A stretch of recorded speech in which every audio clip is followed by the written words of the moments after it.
Hi everyone, welcome back to my channel. It's Nikki here, and today I want to show you my 100-day project preparations. I got a little bit of a shock the other day. I was flipping through Instagram and I saw a post from Willa Wonders, and she was mentioning what she was planning on doing, and I'm thinking, wow, that's sort of early making those decisions. It doesn't usually start until about April, but guess what? It's starting on the 31st of January this year. So I thought, her idea was brilliant. She's going to focus on doing background papers, and I decided I'm going to do exactly the same. And I thought I would show you all what I'm planning on doing, because I'm all about trying to recycle and reuse. And instead of spending a lot of money buying jazzy supplies and things like that to do this project, I'm just going to use everything that I already have. So the very first thing I did was recycled an old folder that I had sitting in my cupboard. I took out all the rubbish that was in it, threw it in the bin because it was just some broken plastic sleeves. And I did make a little new thing to pop in there, and I've just put stash on there because what I'm going to be doing is creating a stash of backgrounds. I've done the 100-day project in the past. A couple of years I have failed to finish it because I find having to do something every day can get a little tough. But the other times I have finished it, I sort of get left with 100 things and I think, oh my gosh, what am I going to do with them now? So I've decided to do this with 100 sheets of paper that are probably scraps or things that I don't really know what I would probably do with this otherwise. I've got some things that I've painted. I had an exercise book that only had a few pages left. I've taken magazine pages, odd bits of pages. These ones were in a journal and they've got holes all down the side because I used them in different things and thought they were ugly, but they'll be perfect for this. I have some bold print papers that I don't honestly know if I would use them for anything else. I've got some coffee dyed goodies. I have magazine pages that are sort of bold and bright. Don't know if I would use them otherwise. I've thrown in some odd bits of coloured paper, some colouring in pages, just all sorts of bits and pieces that were in my craft room. And I've grabbed 100 of them and I have put them all in this folder. Then I'm going to use all the craft supplies that I already have to prepare background pages.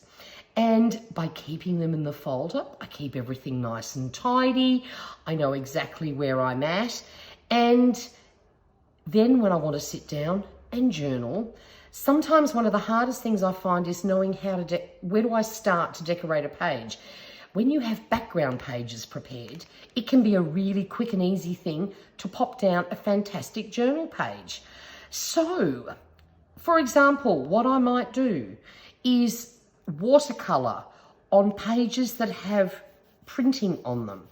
It doesn't matter if you are good at painting or if you are not. You can just paint stripes or spots. You can have a go at painting flowers. Use these as practice sheets.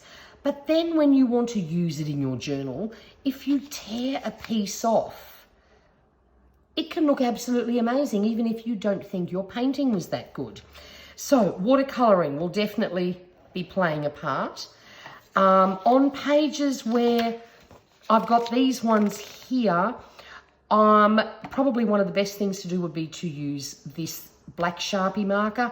I can, again, just draw stripes on it if I'm really running short of time. If I have more time, I can have my marks be a little bit more elaborate. It doesn't matter. But what it does is once you cut it up, even just a little piece or tear a piece off, whatever's left behind can still stay in my folder, so everything's neat and tidy, but they can make fantastic backgrounds. So my thick black Sharpie, I think is going to get a good workout. Then I have, look, I have hundreds of markers, pencils. I'm a planner girl. We have all this stuff. And I can draw with them. I can colour in with them, especially the colouring pages. If I have a little bit more time, I'll pick, say, a colouring in page and I'll colour it in. Again, it doesn't have to be perfect, because if I cut it up to make a tag or chop off a piece to put down as a background, the colouring doesn't have to be perfect. So I'll definitely be playing with some colours. I love my chisel tip paint markers, simply to make marks. It can just be splodges, like on a painted background, if I use my gold permanent marker, just to add some highlights. That I could have done in a couple of minutes, and I'd have a really pretty background piece. Highlighters is another thing. I don't really use them that much with planning, but of course I've bought every colour, every shape. It's the same thing. I've thrown in some plain white pages. Some of them, you know, are a little bit crooked, had little nicks in the corner, so I sort of don't want to use them to print out on, but I can just get a highlighter and draw. I can write words, I can draw lines, whatever, it doesn't matter. When you cut it up into a small piece, it can look really effective. Another thing is get your stamps out and stamp. Even if you stamp all the same design, you don't have to use that whole piece. But if you wanted to use a whole piece in your junk journal or something like that, bam, it's done. It's ready to go. So get all your stamps out and your ink pads. It doesn't take long to grab a stamp and stamp out a whole page full. And pages that have images and words on it, if you put nice black stamps all over it, you just then get these colours and words that show through. They make fabulous background pages. Another thing I will do is I have my favourite Sharpie pen. Even if you just write down a heap of words over the top of a page, again, cut off a little piece. It's an instant background and it looks really cool. Then the other thing I'm going to do is I will do some collage pages. So as I'm doing other creative things, you know, you have all these little offcuts left, or you go through a magazine and you find a few pictures that you like. Just glue them down, create a collage page, which cuts up into fantastic tags. Again, or you can put the whole collage sheet in a journal. The list is endless. The beauty of this is it's not costing me a cent. And every day, depending on how much time I have, I will create another background. They'll all be nice and neat, kept tidy in my little folder. And then whenever I want to journal, I can just flip through, find something I want. Oh, the other thing, forgot that one. Didn't grab a stencil out, but when you have pages, let me find, now I just saw one and I've missed it. For example, where is it?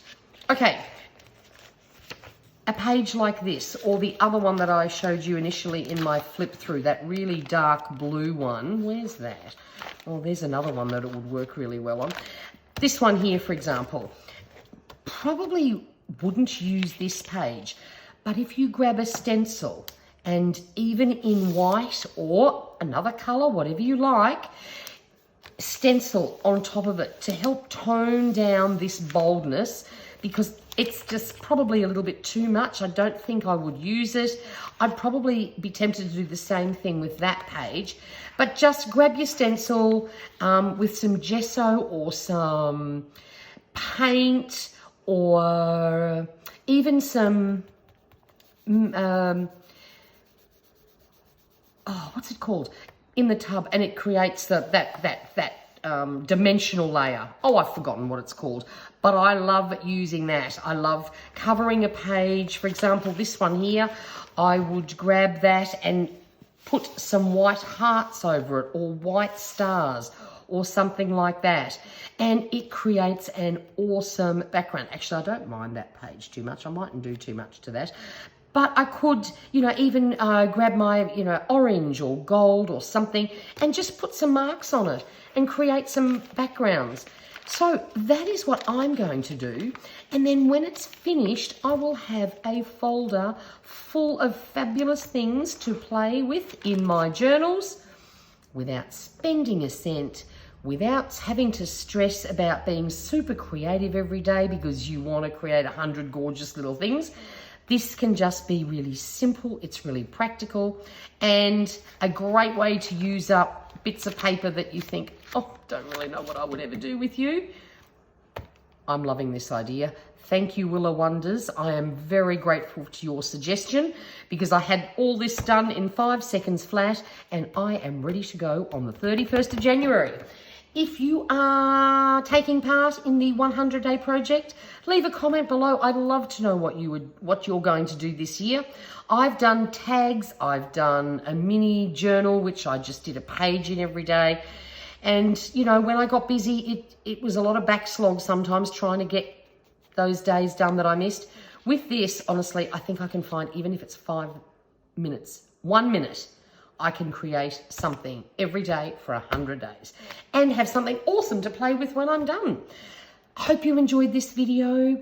If you are not already a subscriber, I would love it if you hit that subscribe button. If you are into planning or paper crafting, plenty of videos and fun things to do coming your way this year. Let's hope we all have a better year. And honestly, until next time, please stay safe, stay healthy, enjoy crafting, and I will see you next time. Take care for now. Bye.